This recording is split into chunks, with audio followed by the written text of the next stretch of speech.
Fix Wattpad not working problem. The first solution is using mobile data. The reason we do this because our Wi-Fi can cause issues like this. To avoid this, we need to use mobile data. After changing your network, you can check if the problem is solved or not.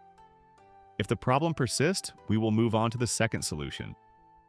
The second solution is using a VPN. Wattpad may be down in the region where we live.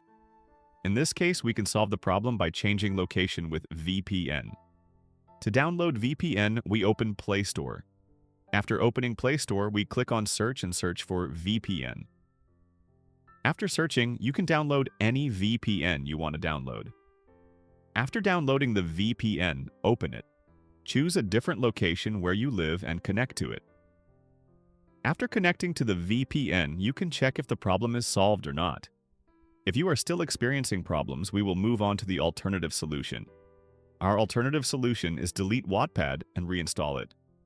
To uninstall Wattpad, press and hold on it and click on Uninstall. After uninstalling Wattpad, restart your device. After restarting, open Play Store to download it again. After downloading the Wattpad, you can check if the problem is solved or not. If this video helped you out, please like and subscribe for more tips.